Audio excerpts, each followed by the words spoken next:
We got to keep the culture. What we did is we lost the culture because when I got on my first convention was with Jim Bolin. He was our president at the time. There's 600 people in the room. He says, hey, listen, everyone raise your hand if you got in the union because you're family, right? 600 people in the room, 590 raise their hand. He goes, awesome.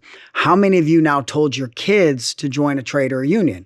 100 hands go up. He's like, that's the problem. Now I get it, right? A guy's a bricklayer for 40, 50 years. He's like, I want my son or daughter to do anything but that. Let's do a better life. But we kind of pushed away our people to keep this culture going. So now we're almost having to restart because everyone's a first generation again. The fourth generation like us, that's gone. Mm-hmm. So now it's like we almost have to rebuild from the ground up of, okay, you're first generation. Now what's your son going to do? So we have to keep that culture. And that's really at the core of Union Proud Warrior. It's education, but it's just keeping that culture of what we are. So it's a core mission of Union Proud Warrior. It's the core mission of just getting back in the community and throwing these events. You know, I looked at my local, I looked at the demographics, and I'm saying, all right, we don't have this generational connection anymore.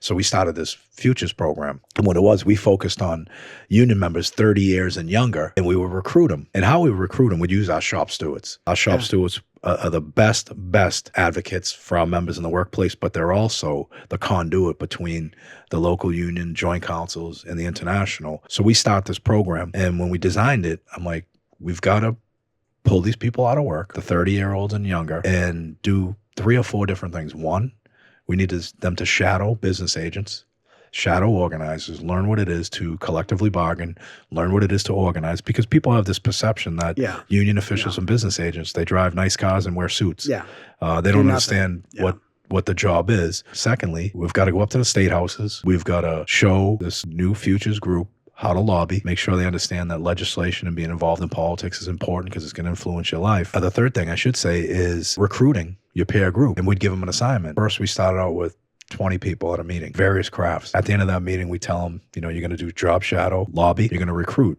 Your mission every monthly meeting is to bring 2 or 3 people from your workplace that have never been to the union hall and recruit them. And lastly, we want to be active in the community. We want people. We want to be doing things in the community. We want to be raising money for charities like autism. We want to be, you know, volunteering for food drives, whatever it is, because, you know, it's important to be involved in the communities you live. But more importantly, people will know who the Teamsters are and what they're doing. And so that has been tremendous. It's been successful. It's been adopted all over the country.